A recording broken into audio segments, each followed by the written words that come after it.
샬롬 유선생의 구속사 천국열차 유도수 목사님의 신구약 성경 파노라마를 낭독하는 시간입니다. 지금은 마가복음 파노라마 2장 1절에서 17절까지입니다. 정죄의 직분과 의의 직분의 충돌. 요절은 17절. 예수께서 들으시고 저희에게 이르시되 건강한 자에게는 의원이 쓸데없고 병든 자에게라야 쓸데 있느니라. 내가 의인을 부르러 온 것이 아니요 죄인을 부르러 왔노라 하시니라. 2장 첫째 문단 1절에서 17절까지의 중심점은 정죄의 직분과 의의 직분의 충돌이라 할 수가 있습니다.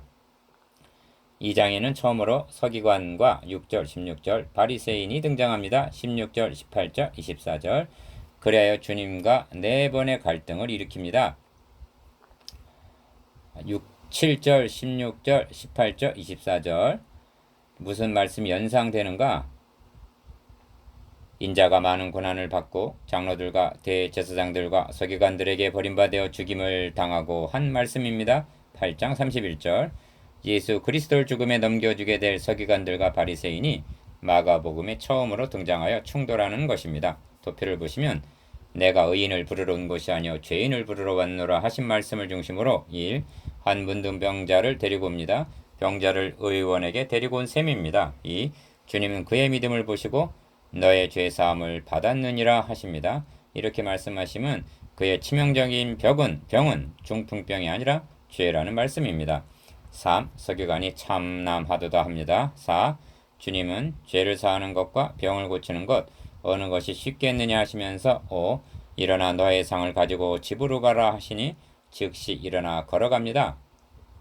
다 놀라 영광을 하나님께 돌립니다. 6. 레위를 부르시니 7. 이번에도 바리새인과 서기관이 비난을 합니다. 의문의 관점으로 보면 저들의 말이 옳을 수도 있습니다. 그러나 대속 제물로 오신 주님의 관점에서 보면 어떻게 되는가?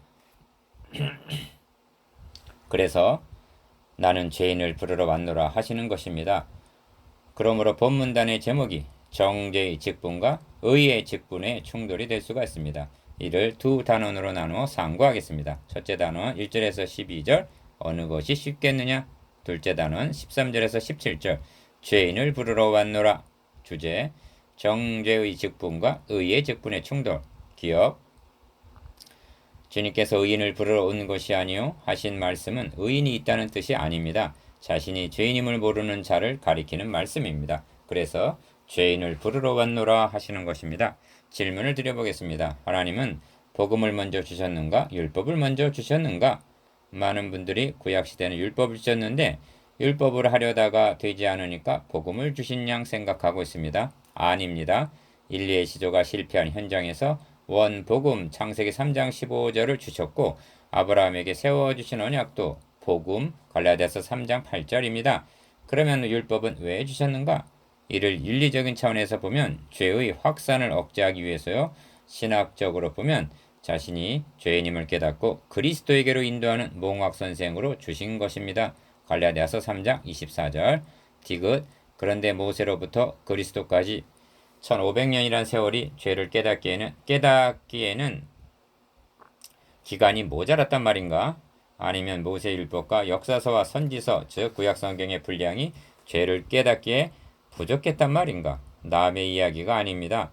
현대교회가 어찌하여 복음을 등한히 여기고 있는가? 한마디로 자신이 죄인인 것과 자력구원의 불가능성을 모르기 때문입니다. 리을 정죄의 직분과 의의 직분을 잘 드러내고 있는 장면이 서기관들과 바리새인들이 가늠 중에 잡힌 여자를 끌고 와서 요한복음 8장 3절에서 11절 주님께 송사하는 장면입니다. 모세는 율법에 이러한 여자를 돌로 치라 명하였거니와 선생은 어떻게 말하겠나이까 합니다. 치지 말라 하면 율법을 범하는 것이 되고 치라 하면 그것은 복음이 아닌 것이 됩니다. 미음 주님은 말씀하십니다. 나도 너를 정죄하지 아니하노니 가서 다시는 죄를 범치 말라. 이것이 어떻게 가능하단 말인가? 주님은 죄인을 부르러 즉 대신 정죄를 당하러 오셨기 때문에 가능한 것입니다. 비읍 사도 바울은 저가 또 우리로 새 언약의 일꾼이 되게 만족해 하셨으니 의문으로 하지 아니하고 오직 영으로 함이니 의문은 죽이는 것이요 영은 살리는 것이니라 합니다. 고린도후서 3장 6절 사도들이 당한 박해도 정죄의 직분과 의의 직분의 충돌이었던 것입니다. 오늘날도 복음으로 이끌지 아니하고 교훈으로 다스리려 한다면 의문의 직분이 될 수가 있습니다. 첫째 단원 1절에서 12절 어느 것이 쉽겠느냐 1. 수일 후에 예수께서 다시 가버나움에 들어가시니 집에 계신 소문이 들린지라 많은 사람이 모여서 문 앞에라도 용신할 수 없게 되었는데 예수께서 저희에게 도를 말씀하시더니 사람들이 한 중풍병자를 네 사람에게 메워 가지고 예수께로 올세 1절에서 3절 기어 중풍병자를 의원에게 데리고 온 셈입니다. 무리를 인하여 예수께 데려갈 수 없으므로 그 계신 곳에 지붕을 뜯어 구멍을 내고 중풍병자의 누운 상을 달아내리니 합니다. 4절 만일 감기 정도 걸렸다 해도 이와 같이 했을 것인가? 그러므로 죄가 더한 곳에 은혜가 더욱 넘쳤나니 로마서 5장 20절 즉 죄의 심각성을 깨닫는 것과 은혜는 정비례합니다. 니은 이들은 분명 중풍병을 고침받기 위해서 결사적으로 매달렸습니다. 그런데 만일 주님께서 병만을 고쳐주셨다면 저들은 주님을 병을 고치시는 의원으로 인식했을 것입니다. 또한 본문에서 저들의 믿음만을 부각시킨다면 너희는 나를 누구라 하느냐 하는 점은 옆으로 밀어놓는 것이 되고 죄인을 부르러 오신 그리스도는 모르게 만드는 것이 되고 맙니다. 이 예수께서 저희의 믿음을 보시고 중풍병자에게 이르시되 소자야 너의 죄사함을 받았느니라 하시니 5절 기억 저희 믿음을 보시고 했는데 저들의 믿음은 무엇을 믿는 믿음인가? 병을 고침을 받을 수 있다는 믿음이었을 것입니다. 그들에게 중풍병보다 더 치명적인 병이 죄임을 깨닫게 하기 위해서 너의 죄사함을 받았느니라 하신 것입니다. 3. 어떤 서기관들이 거기 앉아서 마음에 의논하기를 6절 기억 서론에서도 지적을 했습니다만 마가복음에서는 주님을 대적하는 서기관과 바리새인들이 벌써 2장에 등장합니다. 그들이 등장하지 않는 1장에는 갈등은 없고 기대와 흥분과 열광으로 신바람 나는 장면입니다. 니은 이 점에서 그리스도께서 40일 동안 광야에서 사탄에게 시험을 받으신 일과 제자를 삼으신 1장 16절에서 20절 그 점을 상기할 필요가 있습니다. 왜냐하면 서기관과 바리새인들은 사탄의 하수인으로 등장하고 있기 때문입니다. 그러니까 사탄도 바리새인들과 서기관들을 제자로 삼아 대적하고 있는 셈입니다.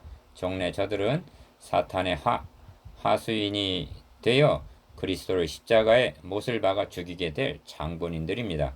디귿 이 사람이 어찌 이렇게 말하는가 참남하도다. 오직 하나님 한 분 외에는 누가 능히 죄를 사하겠느냐. 7절 4. 저희가 속으로 이렇게 의논하는 줄을 예수께서 곧 중심에 하시고 이루시되 어찌하여 이것을 마음에 의논하느냐. 중풍병자에게 너의 죄사함을 받았느니라 하는 말과 일어나 너의 상을 가지고 가라 하는 말이 어느 것이 쉽겠느냐 하십니다. 8절에서 9절 기억 어찌하여 주님은 서기관들에게 이렇게 물으셨을까요? 저들은 심정의 중풍병을 고칠 수 없으니까 너의 죄사함을 받았느니라 말하는 것으로 여긴 모양입니다. 여러분은 어느 것이 쉽다고 여깁니까? 사람들은 죄사함보다도 중풍병 고치는 것이 더 어렵다고 생각합니다. 아닙니다. 구원객에 있어서 죄사함이 가장 큰 난제입니다. 만일 중풍병을 고치기 위해서라면 하나님의 아들이 십자가에 못 박히셔야 할 이유가 없는 것입니다. 그런데 인간은 중풍병을 고치는 것이 더 큰 일이고 어려운 일로 여기고 있습니다. 니은 먼저 알아야 할 점이 있습니다. 서기관들과 바리새인들은 이 사람이 어찌 이렇게 말하는가 했는데 이 사람이 누군가를 아는 일입니다. 만일 보통 사람인 죄인이 이렇게 말을 했다면 참나마도다. 오직 하나님 한 분 외에는 누가 능히 죄를 사하겠느냐 한 말은 옳은 말입니다. 그래서 주님은 그러나 인자가 땅에서 죄를 사하는 권세가 있는 줄을 너희로 알게 하려 하노라 하시고 중풍병자에게 말씀하시되 10절 5. 내가 너에게 이르노니 일어나 너의 상을 가지고 집으로 가라 하시니 그가 일어나고 상을 가지고 모든 사람 앞에서 나가 거늘 12절 상반절 기억 무엇이 입증이 되었는가? 이 사람이 죄를 사할 수 있는 하나님의 아들 그리스도이심이 입증이 된 것입니다. 저희가 다 놀라 영광을 하나님께 돌리며 가로되 우리가 이런 일을 도무지 보지 못하였다 하더라. 12절 하반절 니은 도무지 보지 못한 일이 벌어지고 있다면 하나님의 아들 예수 그리스도 복음의 시작이 1장 1절 분명한 것입니다. 왜냐하면 성경이 그때 소경의 눈이 밝을 것이며 귀머거리의 귀가 열릴 것이며 그때 저는 자는 사슴같이 뛸 것이며 벙어리의 혀는 노래하리니 하고 이사야 35장 5절에서 6절 예언하고 있기 때문입니다. 이를 보고 성경학자인 서기관들도 깨달았어야 옳았습니다. 그러나 3장에서 어떻게 하여 예수를 죽일꼬 하고 6절 죽일 음모를 꾸미는 것을 보게 됩니다. 둘째 단은 13절에서 17절 죄인을 부르러 왔노라. 예수께서 다시 바닷가에 나가심에 무리가 다 나와왔거늘 예수께서 저희를 가르치시니라. 13절 6. 또 지나가시다가 알페오의 아들 레이가 세간에 앉아있는 것을 보시고 저에게 이르시되 나를 쫓으라 하시니 일어나 쫓으니라. 기억 알페오의 아들 레위는 마태복음을 기록한 세리 마태입니다. 주님은 그를 5번째 제자로 부르신 것입니다. 니은 그의 집에 앉아 잡수실 때 많은 세리와 죄인들이 예수와 그 제자들과 함께 앉았으니 이는 저희가 많이 있어서 예수를 조춤이더라. 15절 큰 잔치가 벌어진 것입니다. 누가복음 5장 29절 7 바리새인의 서기관들이 예수께서 죄인과 세리들과 함께 잡수시는 것을 보고 그 제자들에게 이르되 어찌하여 세리와 죄인들과 함께 먹는가? 16절 기억 예수께서 들으시고 저희에게 이르시되 건강한 자에게는 의원이 쓸데없고 병든 자라게야 쓸데있느니라. 내가 의인을 부르러 온 것이 아니요 죄인을 부르러 왔노라 하십니다. 17절 선인이나 의인을 부르러 온 것이 아니라 죄인을 부르러 왔다는 그는 누군가? 성경은 말씀합니다. 의인을 위하여 죽는 자가 쉽지 않고 선인을 위하여 용감히 죽는 자가 혹있거니와 우리가 아직 죄인 되었을 때 그리스도께서 우리를 위하여 죽으심으로 하나님께서 우리에게 대한 자기의 사랑을 확증하셨나니. 로마서 5장 7절에서 8절 니은 주님은 친히 인자가 온 것은 하고 자신이 이 땅에 오신 목적을 몇 번 밝히셨습니다. 가 인자가 온 것은 잃어버린 자를 찾아 구원하려 함이니라. 누가복음 19장 10절 나 인자가 온 것은 죄인을 부르러 왔노라. 마가복음 2장 17절 다 인자가 온 것은 자기 목숨을 많은 사람의 대속물로 주려 함이니라. 10장 45절 이 말씀들의 결부에 주님이 오신 목적이 분명히 나타납니다. 잃어버린 자란 죄값에 팔린 자요. 그 죄인을 구원하기 위해서는 그들의 대속물이 되어야만 했던 것입니다. 디귿 그러므로 본문에 등장하는 갈등은 의문의 직분과 영의 직분의 충돌임을 유념하시기를 바랍니다.